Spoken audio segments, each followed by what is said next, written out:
Hello and welcome back. I'm Christine Cooper, Manager of Public Programs at the York County History Center. Over the past several weeks, I've been stitching away at what I've begun to call the penny dress.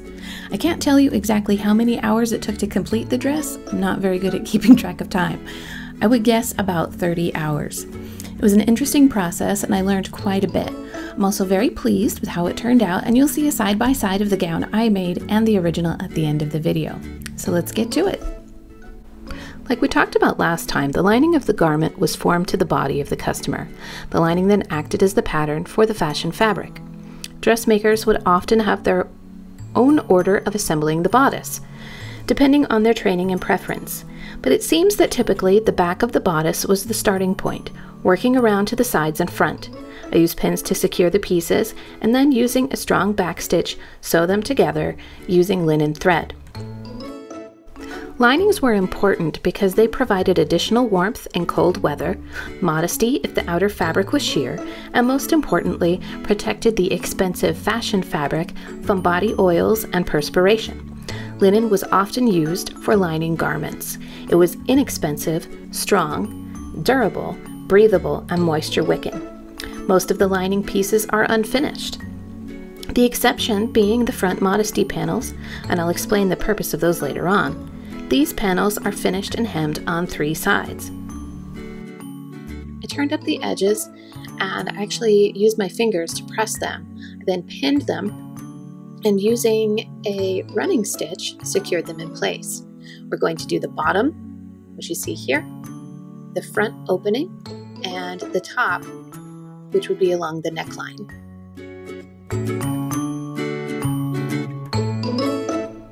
The inside of the gown showed that the shoulder straps were sewn with the lining and fashion fabric together, so I left those open and moved on to the outer fashion fabric.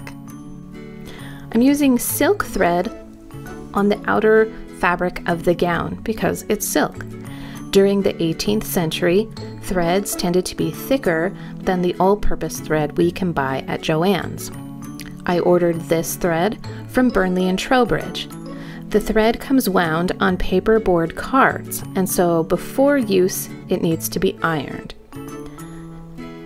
To use it, I cut a section, wax it with my beeswax, and then iron it before threading my needle.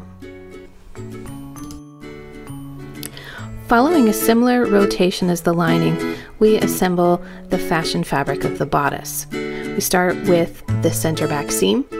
Once those 2 pieces are joined, we can then join the back side pieces to the back. Once we have finished the front pieces, we can then add those on the side. After sewing all of these seams, we should stop and press them open to create a more professional look. Fabrics during the 18th century were woven very finely and very tight, so they used different techniques. The silk taffeta I'm working with is heavier than the silk in the original garment. This makes making fine stitching difficult. I probably could have found a lighter weight silk, but it wouldn't have been the color that I wanted.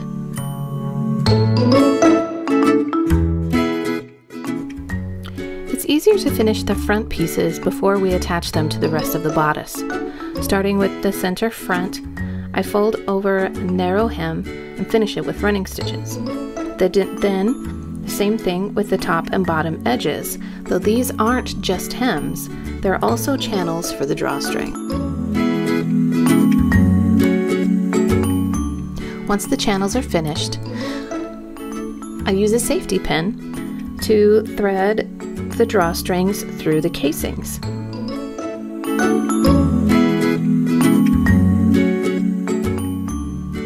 Once this portion is finished, I attach the front panels at the side seams of the gown.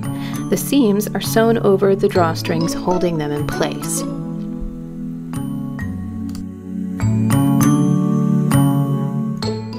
Now I need to join the lining and the outer fabric.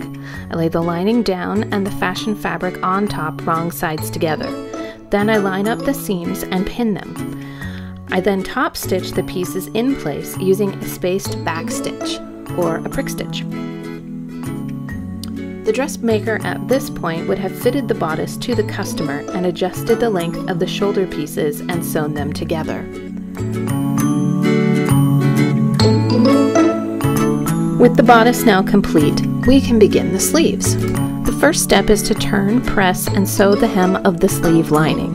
The lining in the sleeve of the gown is significantly shorter than the actual sleeve, which is why we will hem it first. The outer fabric of the sleeve is made up of two pieces.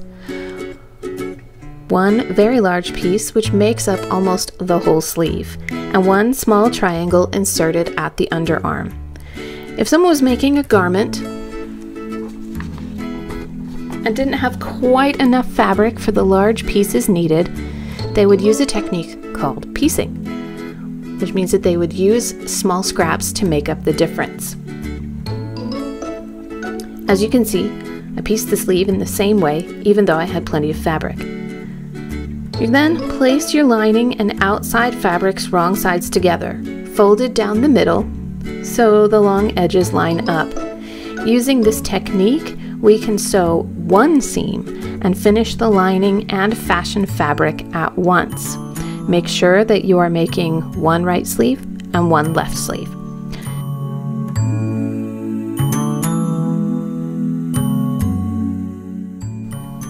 We're then going to hem the fashion fabric. We're going to turn it twice so that the raw edges are tucked within the folds of the hem.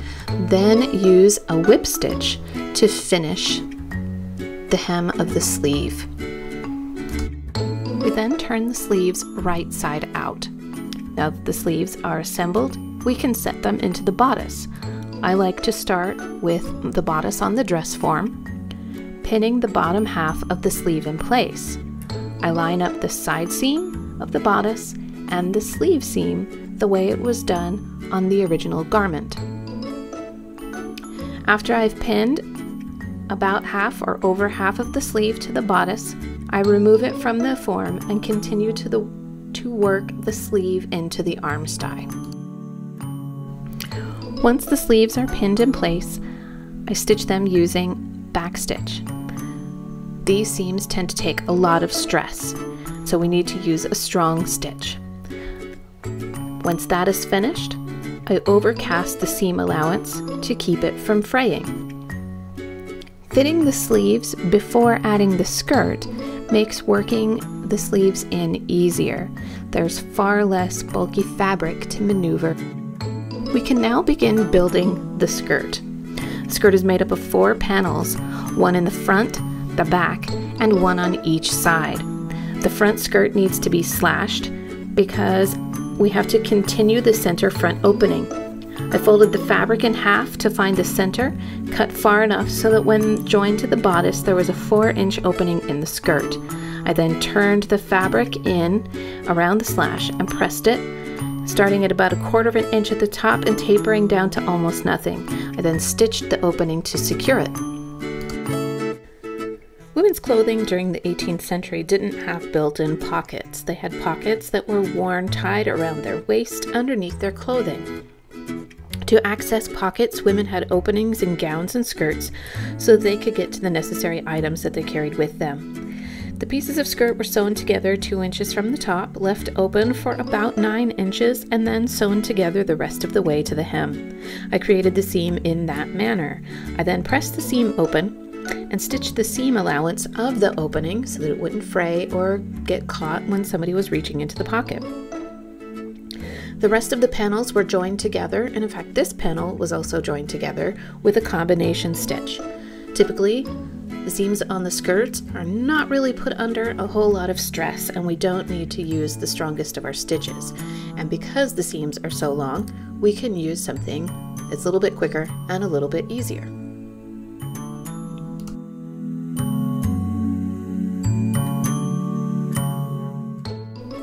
To create the pleats on the back of the skirt, I measured the width that they took up on the original bodice, and it was about 5 inches, so that I knew that my row of pleats needed to be about that wide.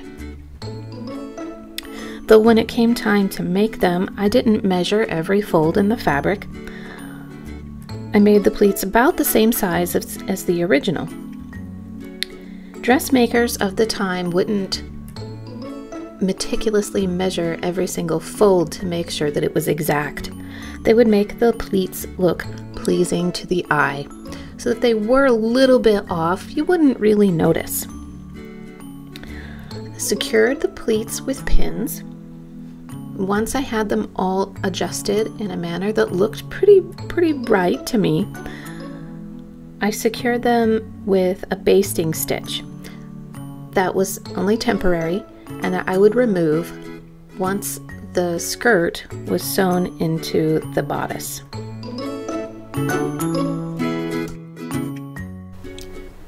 To make this stitch, I kind of zigzag through the fabric.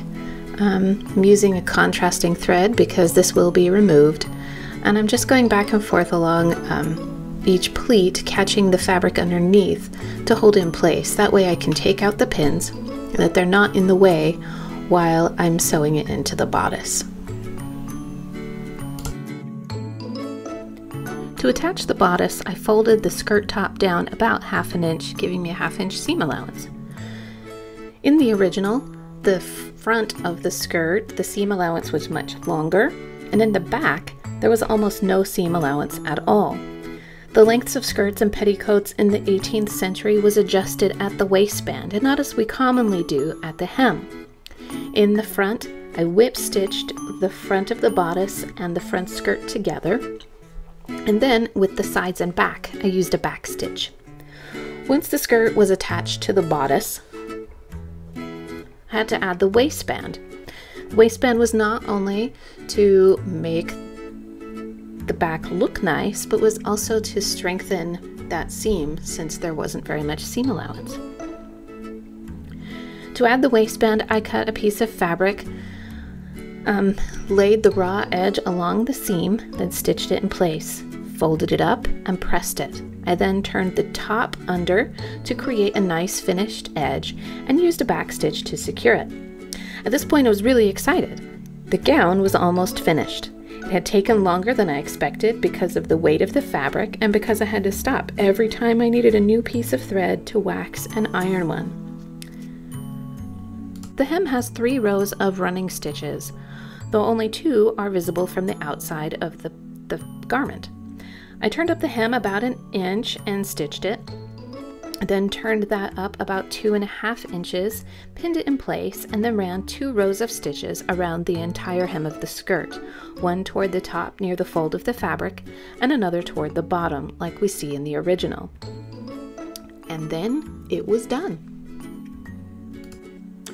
This gown was made for a tiny woman, or perhaps an adolescent girl. This is my friend Anya. She's very petite, and this gown actually fits her perfectly. Long sleeves often came to the first knuckles on a woman's hand. However, these sleeves are even longer and even slightly baggy. When examining the gown, I noticed discoloration at the wrist. I had originally thought that this was from sunlight or other exposure. However, I noticed that the fading started just about the same place as the lining. Perhaps the style of sleeve wasn't very practical, and the owner decided to fold them up to keep them out of the way. Getting dressed during this period meant putting on several layers. First layer is the shifter chemise. This is the first and most basic layer. This looks like a nightgown, and it sometimes would be used that way. But this layer was the first layer to protect the rest of your clothing in addition to your stays. This was a cotton or linen garment. Next, we have the stays. This is the support garment of the time. These are long stays. These are not meant to cinch the waist like later in the Victorian period, but it's a support garment for the bust. So this would be next. After the stays, some women would wear a petticoat.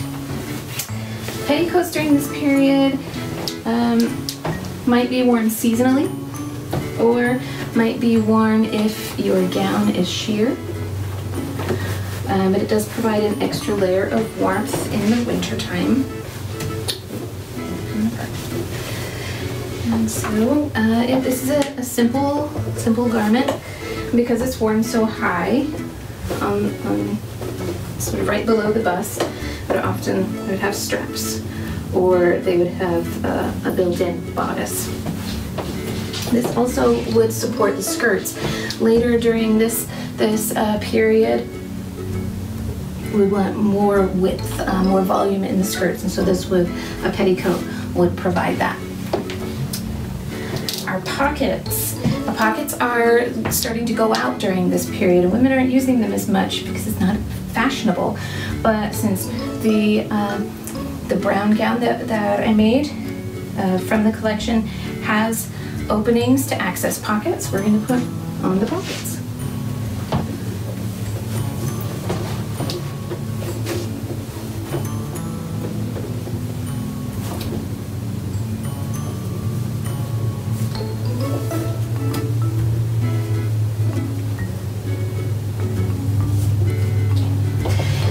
And now we're going to put on the dress.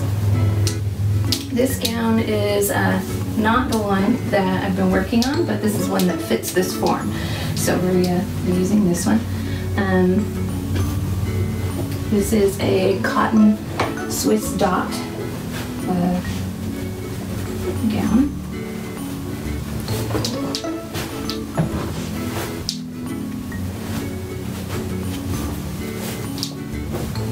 Actually made this from the pattern of the one from the collection, just scaled it up and shortened the sleeves.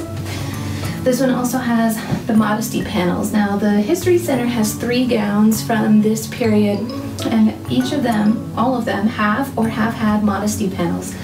These panels are, the dress is closed with drawstrings, so these keep people from being able to see your stays or your shift. They also kind of blend the line that the stays might make at the bust. So we fold those over and we cinch up our drawstring.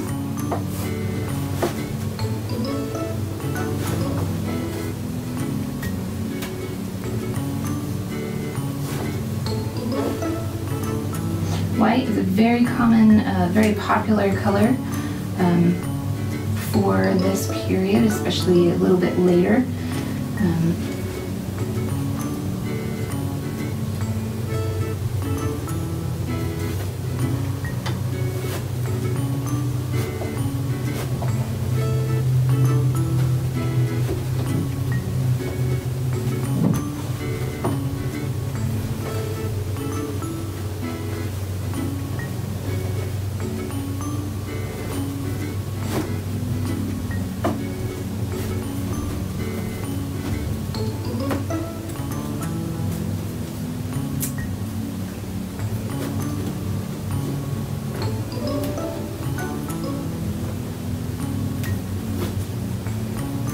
We tuck the strings in. We don't let those hang out. We tuck them to the inside of the garment, of the gown. We can then adjust sort of the gathers here to hide the drawstring and hide the opening of the gown a little bit.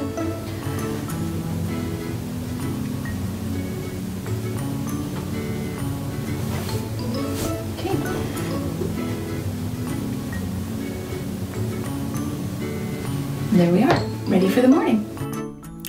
There's so much that goes into making clothing, both past and present, and it's important to be mindful of the steps and the people that it takes to create a garment. I've really enjoyed working on this project. Things like this help me to make connections to people of the past and their experiences. Many hands went into making the penny dress. I hope you've enjoyed following along with the process. Happy sewing!